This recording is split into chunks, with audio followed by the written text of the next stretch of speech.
Seja bem-vinda, seja bem-vindo ao Mundo Quant, o canal feito para os Quantstars, tanto os que já são Quantstars como aqueles que querem se tornar Quantstars. Nesse vídeo, eu vou falar sobre a seguinte situação, sobre o seguinte problema.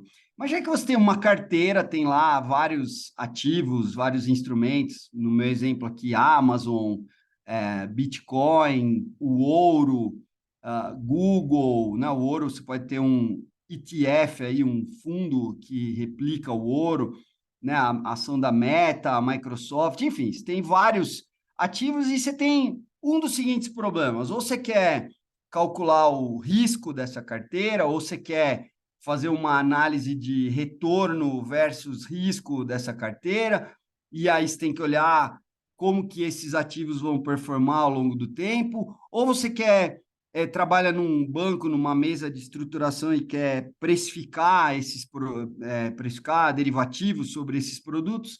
Enfim, você quer analisar coisas sobre esses produtos e você precisa saber sobre a distribuição dos retornos desses instrumentos.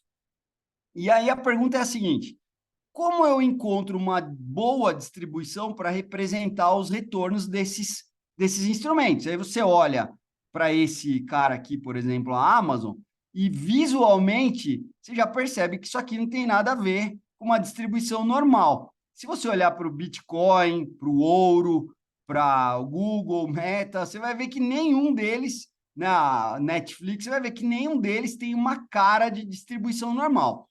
Nesse vídeo, eu vou explicar como é que você compara distribuições de variáveis aleatórias diferentes, né? Você tem lá duas variáveis aleatórias ou duas séries de dados e você quer olhar as distribuições e quer comparar e ver como que elas são uma em relação à outra. Se uma tem cauda mais pesada para um lado, para o outro.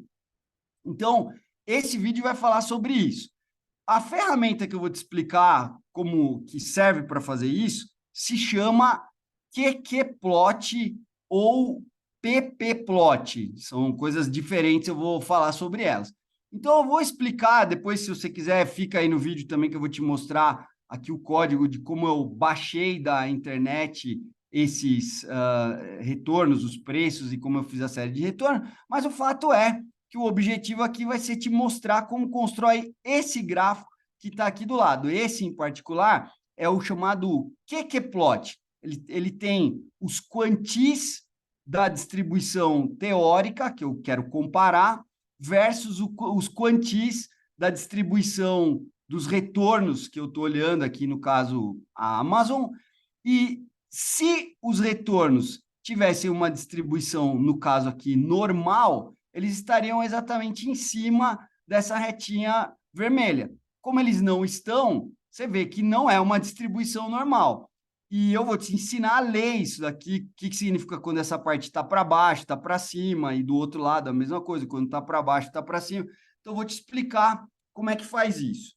Então, para explicar como é que faz isso, você tem que aprender algumas coisas antes. Então, vamos lá. Eu vou fazer uns rabiscos aqui e vou te mostrar umas coisas. Então, ó, a primeira coisa que você tem que saber é que quando você tem lá uma determinada variável aleatória que tem uma dada distribuição de probabilidade, vamos chamar essa variável aleatória aí, os valores dela são x, e aí eu tenho a minha distribuição de probabilidade da minha variável x.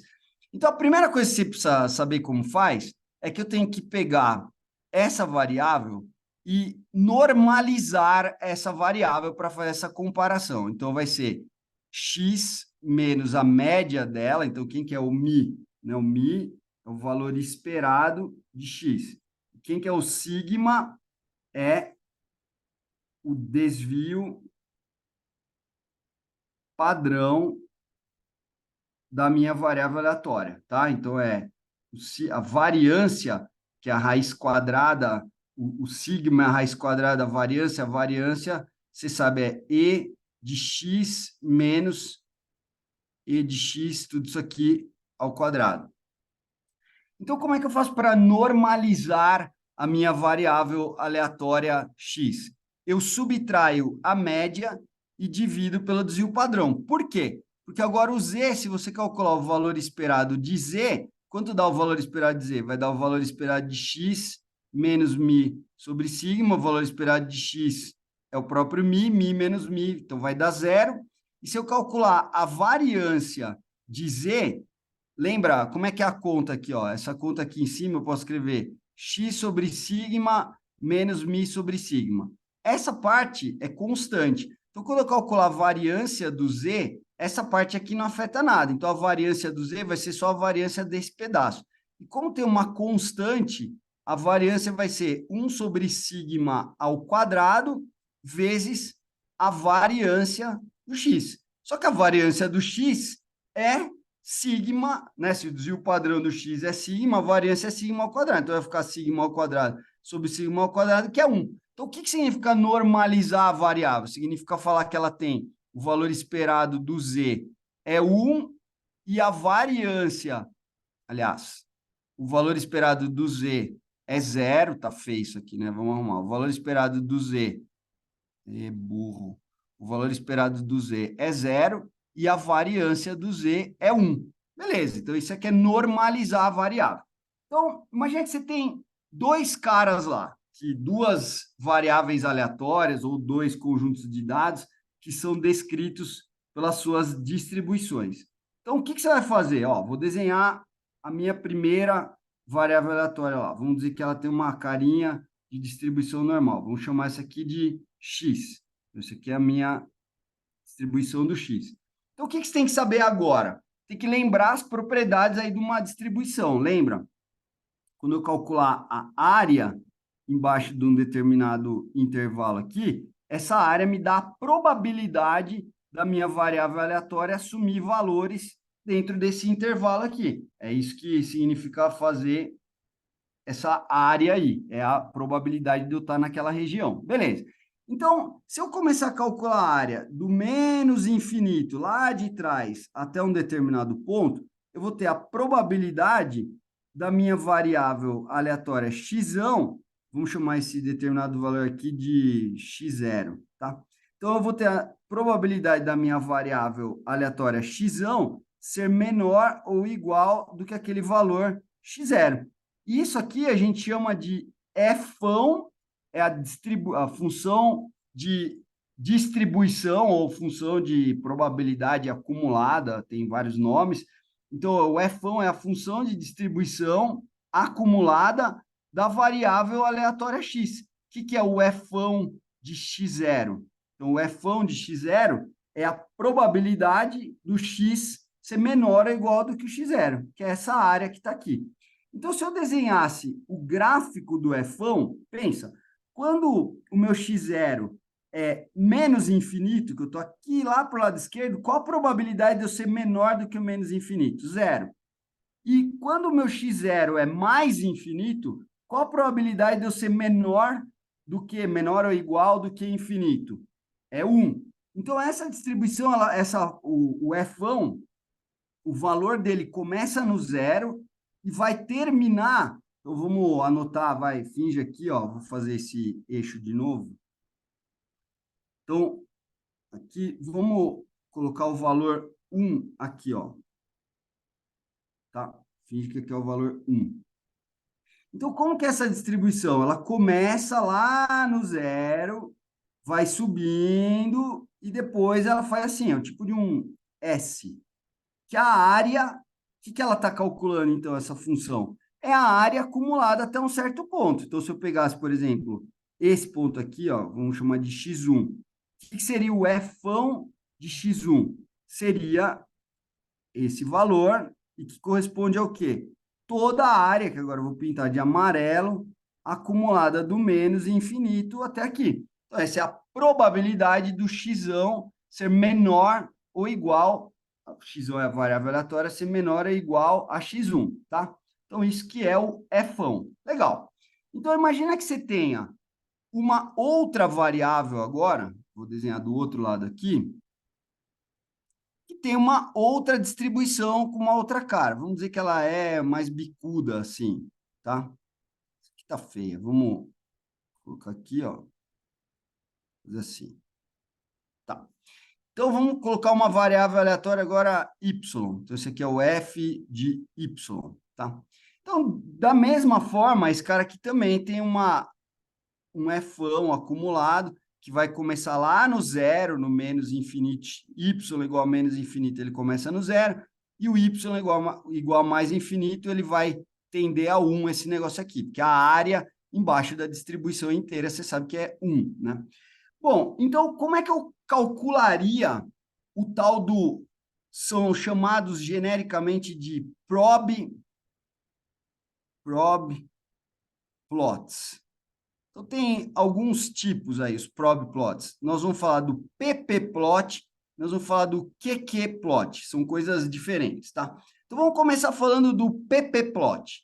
Então, o que é o pp-plot? Você vai pegar o fão do primeiro cara, que é o fão do x, e vai pegar o fão, que é a distribuição de probabilidade acumulada, né? A área embaixo da curva, até do menos infinito até um certo ponto, do y, e eu vou fazer uma tabela. Então, para cada valor de x0, eu vou dizer qual é o valor do fão. Então, vamos lá. Imagina que você fez essa tabela. Você foi em cada uma das distribuições. Você vai ter uma distribuição lá, vai ter a outra distribuição aqui. Então, para cada valor de x, você vai andando no eixo x, vai fazendo a mesma coisa no eixo y. Então, pega o mesmo valor, tá bom? Vamos fazer uma tabela aqui, ó. Vamos chamar esse valor aqui de, sei lá, K. Então, você pega lá o primeiro valor, o segundo valor, o terceiro valor, e aí você vai fazer uma tabela e vai colocar o fão de x, e aí vai colocar o fão de y. E aí, você vai pegar para esse valor, calcula esse cara, para esse valor, você calcula esse cara, para esse valor, você calcula esse cara, e aí o que você vai fazer? Você vai plotar este cara contra este cara. Você vai plotar o fão de x contra o fão de y. Então, você vai fazer um gráfico e, ó, o fão, qual é o min, né? Se eu começar aqui com menos infinito, um valor bem pequeno, o que vai dar o fão? 0 e 0. Se for para mais infinito, quanto que vai dar o fão? 1 e 1. Então, as duas vão começar no 0 e no 0. Só que isso aqui é como se eu tivesse duas curvas dadas por um parâmetro. Então, o parâmetro é o K, que é o valor do carinha que eu estou olhando aqui no eixo. Então, aqui era X, que eu vou chamar para ficar a mesma letra K e Y, vou chamar de K. Então, tanto X como Y eu estou chamando de K aqui. Então, eu vou escolhendo o K menos 1 bilhão, menos 1 bilhão mais 1, menos 1 bilhão mais 2, e coloco vários valores aqui. E aí, o que vai acontecer? Eu vou plotar o f de x versus o f de y. Então, como que eu vou começar? Lá para o valor muito pequenininho, né? Eu falei menos infinito, óbvio que não é menos infinito, você tem que colocar o número. Menos 1 milhão. Pronto. Então, para aquele valor, quanto que é o f de x? Então, ele vai ser, finge que é zero. Tá bom, então ele vai dar 0 e 0 para o outro cara também. Aí, conforme eu vou andando, se os valores de x ficarem iguaizinhos aos valores de y, eu vou ter uma reta y igual a x. E pode ser que seja assim, então se acontecesse isso, as duas distribuições seriam iguais, ou pode ser que dá uma coisa diferente. O que eu sei é que as duas distribuições vão começar aqui, e para um x muito grande lá, o fão vai valer 1. Então, veja que esse meu gráfico, ele vai, no mínimo, vale 0, e no máximo, qual que é esse valor aqui? O fão vale 1. Lembra? O K aqui, que é o número que eu troquei o nome X e Y para ficar o mesmo nome aqui, eu chamei de K.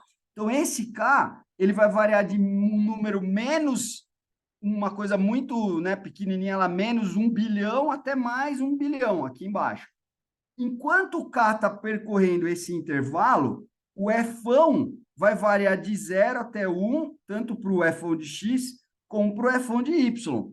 Então, o que vai acontecer é que eu vou ter, né, para o parâmetro lá variando muito pequenininho, eu vou começar no 0. Aí, conforme esse K vai andando, eu vou andando em cima dessa curva que eu estou desenhando aqui, ó. Essa que eu estou desenhando aqui. E se elas fossem, as distribuições fossem iguais, essa curva seria uma reta, y igual a x. Como elas provavelmente, né, na prática vão ser duas distribuições diferentes, está comparando, então vai dar um negócio estranho aqui. E aí você tem que estudar isso. Então, esse aqui é o gráfico chamado pp-plot. pp-plot. Tá. Agora vamos ver um outro que é mais comum do que esse. Então, volta lá que eu preciso te ensinar, se é que você já não sabe, o que são os quantis. Então, por exemplo, o que é os quantis? Você divide a distribuição de probabilidade em vários pedacinhos lá. Então, por exemplo, o que é o 10 percentil? Então, 10 percentil é um quantil. O que é o 10? O quantil é a inversa da Fão. Mas deixa eu explicar. O que significa isso? Você vai falar o seguinte: o que é o 10 percentil? É o valor tal que 10% dos valores estão abaixo desses caras. Ou seja, ele está falando que essa área aqui, se esse x0 for o 10 percentil, eu estou dizendo que essa área aqui corresponde a 10% da área total. A área total é 1, então esse aqui é 0,10% da área, seria 0,1. Então, quando o cara é o 50 percentil, é que você acumulou metade da distribuição. Quando o cara é o 20 percentil, ele é o número tal que abaixo dele você tem 20% dos números. Então, ele é basicamente a inversa do Fão. O Fão ele dá a área acumulada. A inversa é qual é o X que dá aquela área acumulada, tá? Então, esses são os quantis. Então, o que é o QQ-plot? Ó, eu vou pegar cada valorzinho aqui, ó. Então, peguei vários valorzinhos aqui. E para cada um deles, eu vou perguntar, esse cara aqui, vamos dizer, qual quantio é? Então, vai, finge que eu vou até fazer o contrário. Eu defino os quantis, fica mais fácil. Então, esse aqui é o 1. Então, quando eu divido em 100 a distribuição de probabilidade, eu tenho os percentis. Quando eu divido em 10, eu tenho os decis. Quando eu divido em 4, eu tenho os quartis. Então, vamos dizer que você dividiu em 100 pedacinhos, tá bom? Então, dividiu em 100 pedacinhos. Um monte de pedacinhos lá. Então, esse aqui é o 1 percentil. Por quê? Porque essa área, ele é o valor tal que 1% dos valores estão abaixo dele. O que é esse cara aqui? É o 2 percentil. Por quê? 2% dos valores estão abaixo. 3, 4, 5. Óbvio que esse cara aqui, como é simétrico, é o 50 percentil. E chegou lá no final, o máximo valor é o 100 percentil e o mínimo é o 0. Então, como que eu vou construir o QQ-plot? Para cada distribuição, você pega quem é o zero, então faz uma tabela, coloca aqui os quantis, você vai colocar quem é o mínimo, que é o 0 percentil, aí vamos colocar os percentis aqui, os quantis, eu quero colocar os percentis. Então, eu vou colocar 1 percentil, 2 percentil, 3, 4, e assim vai, até o 100 percentil. Então, quem que eu vou colocar aqui? Qual que é para o 0 percentil? Eu vou perguntar quem é o cara. Então, aqui é quem é o X, quem é o Y. Então, vou ter um cara aqui e outro cara aqui. Para outra distribuição, para o outro quantil, quem que é o para o 1 percentil? Quem que é o X que corresponde ao percentil? Quem que é o Y? Então, o que eu estou fazendo? Eu vou lá na distribuição e vou pegar para essa distribuição quem que é o 1 percentil, esse cara, quem que é o 2, esse cara, quem que é o 3, esse cara, e assim vai. E na outra a mesma coisa, quem que é o valor tal que 1% está abaixo, quem que é o valor tal que 2% está abaixo, quem que é o valor tal que 3% dos valores estão abaixo. E vou anotando quantos são esses valores. Aqui eu vou ter quem é o 1 percentil, 2 percentil, 3 percentil, eu vou ter um X um X duas linhas, e aqui no Y é a mesma coisa, vou ter um Y linha, um Y duas linhas. Eu vou anotando todos esses caras aqui, quem que são os percentis da minha distribuição, o X e o Y, tais que abaixo deles eu tenho 1% dos dados, 2% dos dados, 3% dos dados. E aqui eu vou fazer mesma coisa que antes. Eu vou fazer um plot, chama um scatter plot entre os dois. Então, eu vou colocar aqui, por exemplo, o X e vou colocar o Y. Então, qual que é a pergunta? Eu vou lá, pego o mínimo valor. Pego o 0 percentil, é o mínimo valor. Qual que é o mínimo X? Vamos dizer que é esse. Qual que é o mínimo Y? Vamos dizer que é esse. Então, os mínimos estão aqui. Aí você fala, qual que é o 1 percentil do X? É esse cara. Qual que é o 1 percentil do Y? Esse cara. Qual que é o 2 percentil do X? Qual que é o 2 percentil do Y? Faz assim. Aí você vai ter uma curva aqui. Se as distribuições fossem iguaizinhas, você teria uma reta. Só que veja que agora, ó, antes, o mínimo valor, né, o Fão de cada uma varia de 0 até 1. Então, o mínimo valor que eu estou plotando lá é 0 e o máximo é 1. Por quê? Porque aqui eu peguei os valores e estou plotando o Fão. Esse é o ppplot. O qplot é diferente. Eu estou pegando os percentis, então é como se eu tivesse a minha curva, né, dada pelo x aqui, pelo y, parametrizada pelos percentis. Então, eu dou o percentil, descubro quem é o x, lembra? Esse aqui é o Fão a menos 1 de quê? E esse cara aqui é a inversa, é o Fão a menos, só que esse aqui é o Fão do x, esse aqui é o Fão do y. Então, qual que é a inversa? Né? Volta aqui no desenho para você lembrar. Então, quando eu sei que a área é 90%, eu vou perguntar, qual que é o x? Ó, se a área aqui é 90%, quem que é o x que vai me dar 90%? Se a área aqui é 10%, 20%, eu vou perguntar, qual é... Então, né, pega aqui, 30%. Então, qual que é o x que vai me dar uma área de 30%? Então, você inverteu o Fão. Você escolhe um percentil lá e inverte, você vai achar esse cara. E aí você vai plotar essa curva amarela, e eu estou falando que se as distribuições fossem iguais, seria uma reta esse negócio. Quem que eu estou vendo no eixo X? Os valores da minha variável X, aqui os percentis. Quem que estaria no eixo Y? Os valores da minha variável Y, os percentis dela. Beleza. Então, só pensa o seguinte, quando eu comparo e dá igual, as distribuições são iguais. Quando dá parecido ou muito diferente, então, quanto mais próximo o gráfico amarelo está do verde, mais próximas são as distribuições. Aí a pergunta que você vai fazer é a seguinte, tá, mas e se não tiver próximo, vai estar diferente? Como que eu leio essas diferenças? Então, eu vou te explicar alguns casos. Ó, imagina que se as distribuições fossem iguais, elas estariam aqui. Imagina uma situação que você vai ver, é quando a sua curva está assim, por exemplo, ó, os teus plots vão estar assim.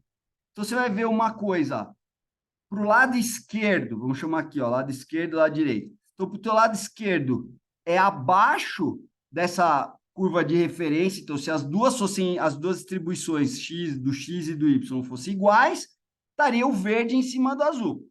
Como não são iguais, o verde pode, por exemplo, estar assim. Então, o que significa quando está assim? Significa que a distribuição do x tem cauda mais pesada do que a do y. Deixa eu te mostrar isso aqui, ó. Ó, então imagina que você vai ter a distribuição do x. E o que é a cauda pesada? Imagina que você tem a distribuição do y assim. Então a cauda pesada tem mais chance de estar para cá e mais chance de estar para cá. Então esse gráfico é isso. Por quê? Dá uma olhada aqui, ó. Vê se você vai entender comigo. O que está dizendo é que o x, se ele fosse igual ao y, o que está acontecendo? Então, imagina que esse x aqui corresponde ao 10 percentil. Então, o que esse ponto no x está falando? Ó, pega o 10 percentil, quem que é o 10 percentil se elas fossem iguais, pensa, do x, é esse cara. Quem é o 10 percentil do y? Seria esse outro cara aqui, ó. Eles estariam iguais. Então, ou seja, o ponto em que a área, o ponto aqui em que a área para a esquerda é 10%, é o mesmo, seria o mesmo nas duas distribuições se elas fossem iguais. Só que o que ele está falando aqui é o seguinte, ó, o que está acontecendo nesse ponto do x, no ponto do y, está acontecendo lá embaixo, ó, nesse outro ponto aqui, ó. Então, o que aconteceu no x? Então, pega o x, é o amarelinho. Então, o que aconteceu no x nesse número, ou seja, na distribuição x, 10, vai, pega um outro número aqui, vai, não vamos falar 10 percentil, vamos falar 3 percentil. Então, o que aconteceu no x aqui, que a área ficou 3%, na outra distribuição, como ela tem cauda mais pesada, se eu pegasse o mesmo número, eu vou ter muito mais do que 3%. Então, eu só vou ter 3% aqui, ó, lá longe. Então, se esse número aqui é, sei lá, vou chutar um número aqui, 2, esse número aqui é menos 3. Por quê? Porque é só bem para a esquerda do 2 que eu consegui chegar num valorzinho que a caudazinha dele aqui tem lá 3% da área. Sendo que na distribuição amarelinha, como a cauda dela é pequena, ó, rapidinho ela já morre. Então, ou seja, essa área que eu estou pintando aqui, já no 2, do lado esquerdo do 2, eu já tenho 3% da área. Só que na distribuição verde, eu tive que andar bem mais para lá, para eu chegar bem no rabinho da distribuição, e aí sim, só essa partezinha aqui ter os 3%. Então, isso vamos dizer que aconteceu no número menos 3, por exemplo. Então, é isso que está dizendo esse gráfico. Quando você pega e compara o 3 percentil, você vai falar, onde que aconteceu 3 percentil no X? Aqui nesse número, no meu exemplo seria o número 2. Onde que aconteceu o 3 percentil na outra distribuição? Aconteceu no número menos 3. Então, por isso que o negócio ficou para baixo. Então, isso mostra que a cauda da distribuição verde é mais pesada do que a da outra distribuição, da amarela. Ó, vou puxar para cá o meu desenho. Vou fazer a mesma análise do outro lado. O que significaria esse outro lado aqui? Vamos lá. Onde que é? Então, imagina que eu peguei esse número aqui, é 10. Vamos dizer que, de novo, eu vou falar do só que agora é o 97 percentil, né? Ou seja, esse cara aqui, essa área aqui é 3% que eu quero, do lado direito. Então, pensa, quando eu olhar para a distribuição amarelinha, que a cauda dela morre rapidinho, eu vou falar, ó, esse é o número, então finge que esse número aqui é 10. Fala, ó, é nesse número que, para o lado esquerdo, eu tenho 97% da área, ou seja, para o lado direito, eu tenho 3% da área. É nesse número aqui, no 10. Aí você fala, e na distribuição verde? Qual que é o número que, olhando para a direita dele, vai ter 3% dos dados, olhando para a esquerda, vai ter 97% dos dados? Eu vou ter que andar muito mais, não é no 10. Tem que andar lá para frente para pegar só esse rabinho aqui, porque se eu pegar no 10, ó, a área inteira que eu estou pegando é muito maior do que os 3%. Então, eu quero pegar um cara lá na frente para pegar só o rabinho. Então, vamos dizer que esse número aqui é o 25. Então, o 10, o que está acontecendo no 10 na distribuição amarela, na distribuição verde, está acontecendo lá, por exemplo, no 25. Por isso que ela vai estar acima da reta y igual a x. Se fosse igual à distribuição, seria também no 10. Só como ele está acontecendo, porque a cauda é mais pesada lá para a direita, então aquilo vai estar acontecendo lá no 25.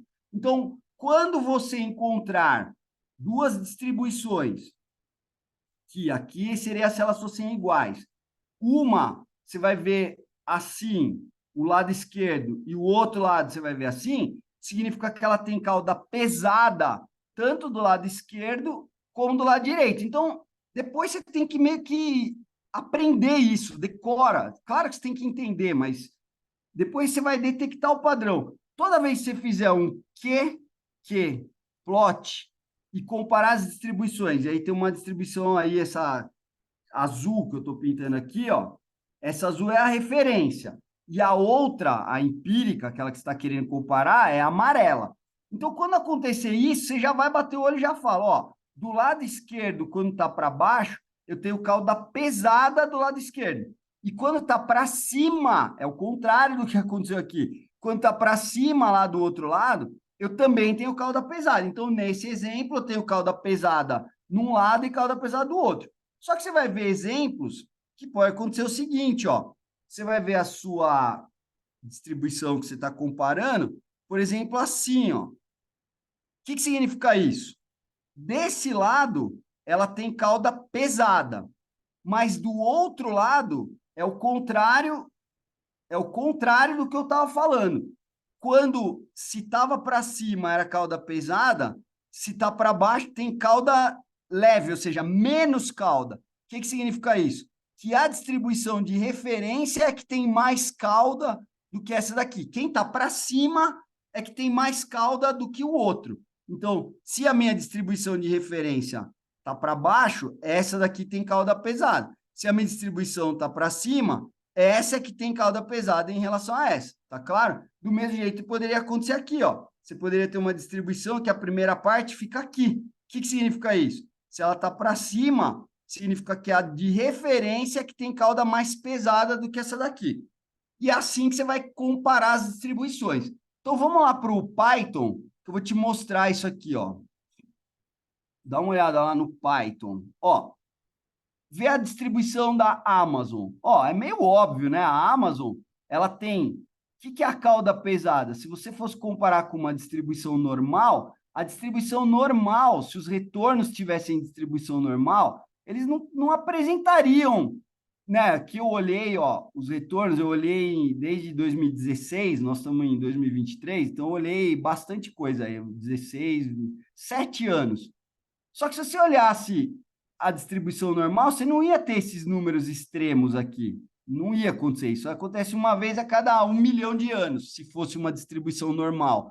Só que como não é a distribuição normal, eu tenho mais chance de acontecerem os retornos extremos. Então, é isso que ele está falando aqui, ó. Está falando, ó, na distribuição normal, o que aconteceria no 3, né? Então, na distribuição normal, o 3 para a direita do 3, vai, pega o 2 aí que eu sei de cabeça, 1,96. Então, o que acontece para a esquerda do 2, nós estamos falando de 2,5, mais ou menos, 2,5%. Então, ele está falando que deveria ser, ó, 2, ó, olha o 2. Ó. O 2 está próximo. Só que a hora que eu olhar o 2,5, ou 3, vai, que aqui deveria ser 0,0 alguma coisa na normal, na outra distribuição, se ela fosse normal, deveria acontecer no retorno menos 5%. Só que aconteceu no retorno menos 8%. Ou seja, o que aconteceu na normal no menos 3, a outra, se ela fosse normal, deveria acontecer no menos 6. Só que aconteceu no menos 8. Significa que então ela tem uma cauda, igual eu te expliquei o desenho, mais pesada para a esquerda. Ela está espalhada para a esquerda. Aqui no outro lado é a mesma coisa. Aquilo que acontece no 3, se a distribuição dos retornos fosse normal, deveria acontecer no menos 6, ou seja, no 6. Então, se eu pegar o retorno 6, eu deveria ter aqui uma área só de 0, alguma coisa. Só que não é, é muito mais, tem muito mais gente para cá. Então, para pegar o 0,01%, eu teria que pegar um retorno muito alto.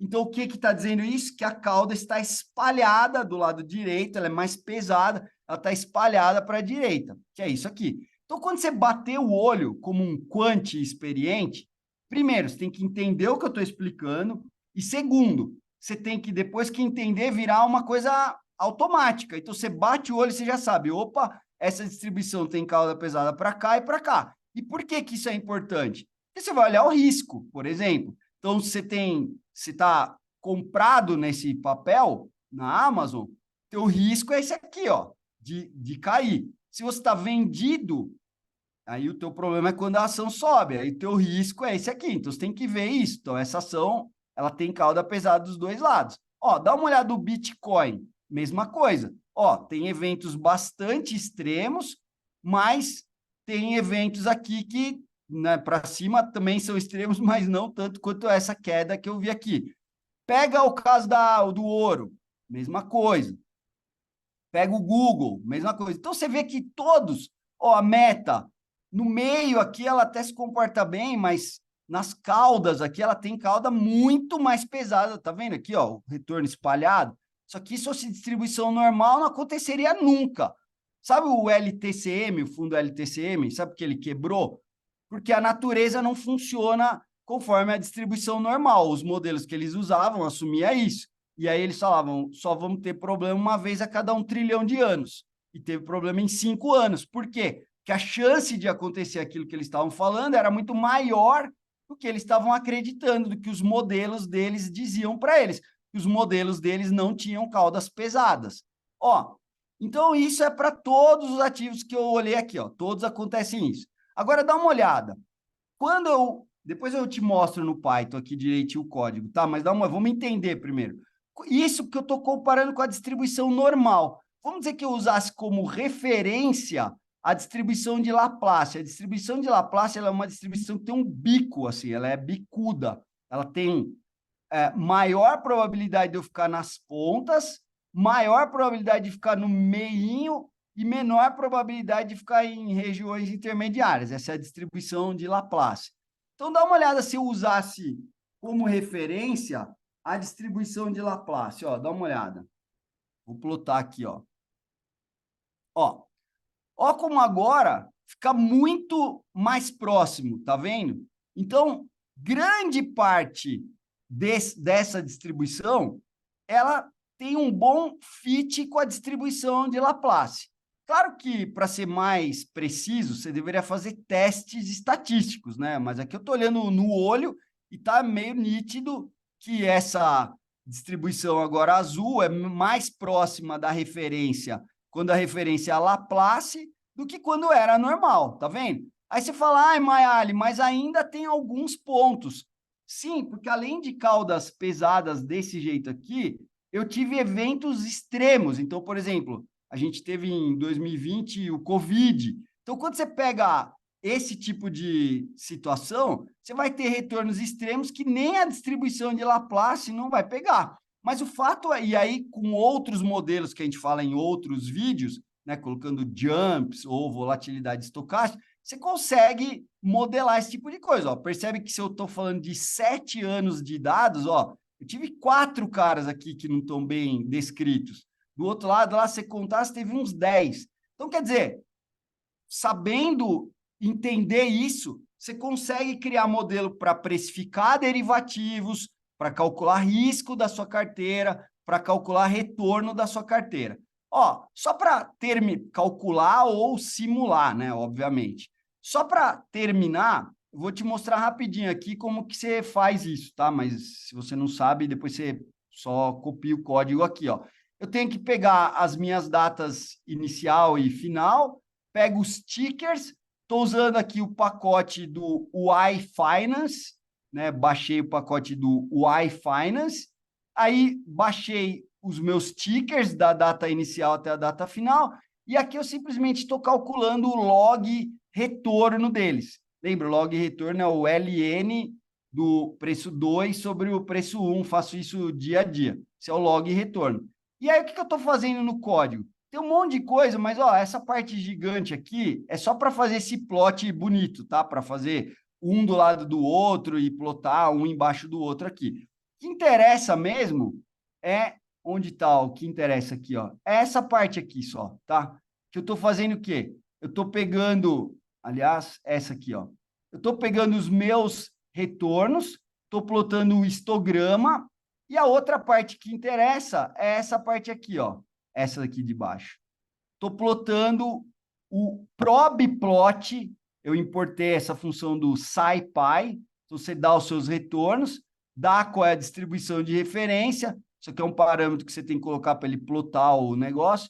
E aí, ele plota. Então, assim, resumo dessa... Tem um monte de coisa aqui que eu estou percorrendo e plotando os gráficos, mas o que interessa é esse gráfico, que é o histograma dos retornos, e esse gráfico, que é o probplot, e que agora você sabe analisar.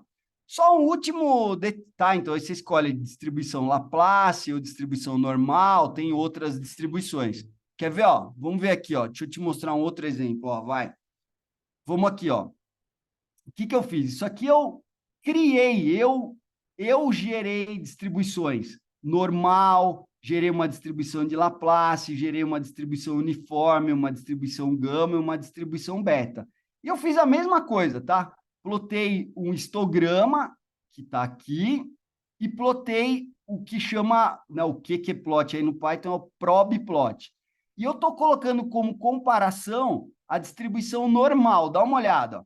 Então, quando eu pego os meus dados que têm distribuição normal e comparo com a normal, dá lindo, né? Dá bonitinho em cima.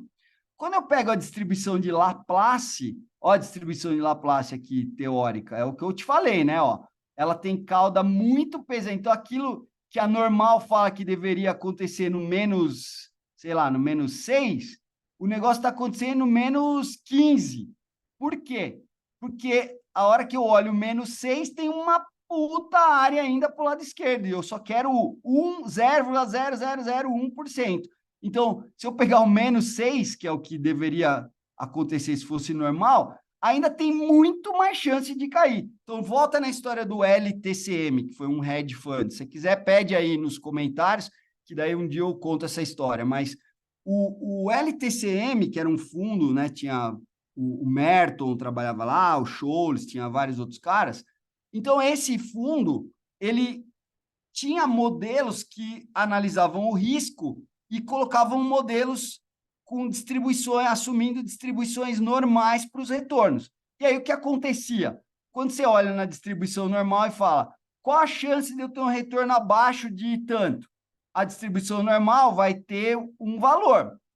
Só que na prática, a distribuição normal subestima a chance de eu ir abaixo daquele cara. É isso que a distribuição de Laplace está falando. Então, a distribuição normal fala, ó, para ir abaixo do menos 4 é muito, muito, muito difícil. Assim, para ir abaixo do menos 4 na distribuição normal, 0,1, probabilidade é 0,000, sei lá o quê, uma vez a cada 1 milhão de anos. Só que quando você olha na distribuição de Laplace, se você falasse, tá, pega o mesmo número, aquele número vai corresponder ao menos 6 aqui, ó, mais ou menos, menos 7. Então, quando você vem na distribuição aqui, ó, você vai ver que aquilo que na normal, para a esquerda daquilo é mega raro, para Laplace ainda tem uma chance, 4%, 5%. Então, para o Laplace, para ficar igual ao da normal, tem que ser um retorno de menos 15. Falar que um retorno de menos 15 lá é normal, no caso aqui não é nem retorno, né? Eu só plotei qualquer coisa. Mas supondo que fosse retorno. Então, esse cara aqui, eu tenho que falar o seguinte, ó, fiz que fosse 15%. Tem que falar, ó, 15% é um número que esse número é um número razoável para você olhar que tem uma baixa chance. Agora, quando você fala do menos 6 pode acontecer várias vezes. É assim que você tem que olhar. Enquanto olha esses retornos desse jeito. Então, veja, a distribuição de Laplace, quando eu comparo com a normal, ó a cauda pesadíssima dela aqui, ó a cauda pesada. Ó, a uniforme. A uniforme, ela para, né? Essa uniforme que eu plotei é do menos 2 até o 2. Então, ela para do menos 2 e no 2. Então, não tem cauda para cá. Então, a normal tem muito mais cauda que ela, tá para baixo. E para cima, ela também não tem cauda. Então, a normal é que tem cauda pesada em relação a esse cara. Quem está para cima é que tem cauda pesada. Quem está para baixo é que tem cauda pesada. Então, aqui, ó. Esse aqui, quem está para baixo é a Laplace, ela que tem cauda pesada. Quem está para cima é a Laplace, ela que tem cauda pesada. Vamos ver a distribuição gama. Ó, claramente a gama aqui, ela tem uma assimetria, que ela tem uma cauda que vai se espalhando lá para longe. Então, a cauda dela é pesada do lado direito em relação à normal, tá vendo? Só que a cauda dela, como aqui ela morre no zero, a cauda da normal, que vai até menos infinito, é muito mais pesada do que a dessa. Então, é assim que você tem que ler. Vai, o último aqui, ó. Essa distribuição é a distribuição beta. Ela começa no zero, tem um suporte finito aqui, né? Vai do zero até o 1. Então, ó, ela não tem cauda pesada em relação à normal nem para a esquerda, nem para a direita. Ó, então a normal é que tem cauda mais pesada que ela está para cima, então significa que a normal tem cauda mais pesada, ela tem cauda leve, e a normal está para cima. Então a normal, por quê? Porque a normal vem mais para cá e a normal vem mais para cá. Por quê? Porque esse cara morre aqui. Agora, ó, para terminar, se eu viesse aqui e colocasse, eu não quero ver a distribuição, por exemplo, normal como referência, eu quero ver a distribuição de Laplace. Então, ó, estou rodando aqui, estou simulando, sei lá quantos milhões aqui, 500 mil números em cada distribuição, então dá uma olhada aqui, ó. Espera aí que você já vai ver. Ó, agora, como a referência é a Laplace, ó, tá vendo? Ó? A referência é a Laplace. Então, a normal comparada com a Laplace tem cauda leve. A normal tem cauda leve. Quem está para baixo aqui tem cauda pesada, que é a Laplace. Quem está para cima aqui tem a cauda pesada. Então, a normal tem menos cauda, porque ela está para cima aqui, e a normal tem menos cauda aqui, porque ela está para baixo. Olha a Laplace. A Laplace deu igual. Ai, Mayali, o teu resultado está errado, porque aqui ele não ficou igual. Sim, é que, como eu tenho poucos números aí, quer dizer, né, eu gerei 500 mil, ainda é bastante, mas quando você... Isso aqui é um problema de gerar dados. Se eu tivesse gerado infinitos dados, não teria acontecido isso, tá? Então, isso aqui é porque esses dados aqui são os raros e ficaram para fora. Basicamente é isso. Então, qual que é o ponto? Você vê que a Laplace, ó, ela tem uma bela aderência em relação ao vermelho, que seria uma Laplace, tá?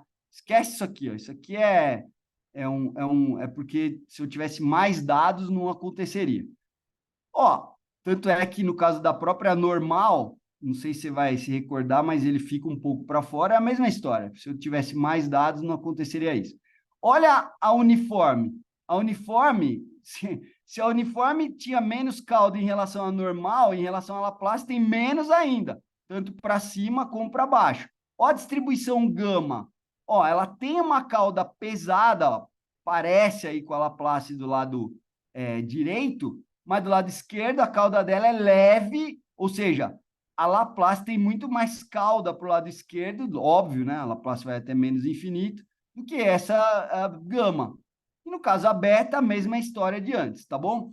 Então, resumo. O que você tem que fazer? Você olha os seus dados, então o que um quant faz quando está fazendo seu trabalho? Você vai baixar seus dados, você vai traçar o prob plot, que é a função do SciPy, e aí você vai comparar com várias distribuições de referência. A primeira delas que você vai comparar é a normal e vai ver se o teu modelo deveria ou não ter uma distribuição normal, ter uma distribuição de Laplace, como que você faz. Caso você queira e tenha interesse, existe esse paper aqui, ó. É um paper não tão recente, de 2001, né, já é antigo, Asymmetric Laplace Loss. O que é isso? Ele está estudando como que distribuições de Laplace com assimetria, né, tem uma cauda mais espalhada para um lado do que para o outro, né? Então, e caudas pesadas, obviamente, a distribuição de Laplace. Então, ele vai estudar essas distribuições, como que elas vão bem ou não para modelar dados financeiros. Mais especificamente, ó, ele está falando taxas de câmbio. E ele mostra que isso modela bem, a distribuição de Laplace modela bem. Eu estou te mostrando que a distribuição de Laplace modela muito bem os vários ativos que eu peguei, desde Bitcoin até as ações lá. Então, você faz isso e olha, e aí você vê como que você deve construir seu modelo. E um último comentário é o seguinte, ó, se você for na documentação do SciPy, você vai ver que o SciPy, ele tem essa função probplot que ele fala aqui, ó, calculos quantis de um probability plot. Então, probability plot é o genérico de comparar distribuições. Então, ele calcula os quantis e mostra o plot. Agora, olha que interessante, ó. Eu não sei, tem um exemplinho aqui, ó. Eu não sei por quê. Ele escreve aqui, ó. Ele escreve o seguinte, ó. Aqui, ó. Probplot gera um probability plot, que eu expliquei. O QQ e o PP são tipos de probability plot. Dentro do PP tem outros subtipos, o que interessa é o que eu te expliquei, tá? Daí ele fala aqui, ó, probplot gera um probability plot que não deve ser confundido com QQ-plot ou com PP-plot. Só que esse que está sendo plotado é o QQ-plot que eu te expliquei. Então, não sei o que ele está chamando. Tem outros tipos também de QQ-plot ou de PP. Então, o fato é, esse que o Python, se você quiser plotar isso que eu falei, é o probplot, essa função aqui, ó, do SciPy. Você tem que pegar o SciPy, dentro dele tem um pacote de estatística e lá dentro tem uma função probplot. E é essa função que faz esse QQ-plot que eu te mostrei aqui. Tá bom? Então, com isso, eu espero que você tenha aprendido e não caia no erro que vários caras já caíram, inclusive prêmio Nobel, né? Lógico, era bem no passado, mas hoje em dia ninguém que sabe, né? Quanti-stars não cai nessa. Espero que com isso você também não caia. Vejo você no próximo vídeo. Um abraço e até lá.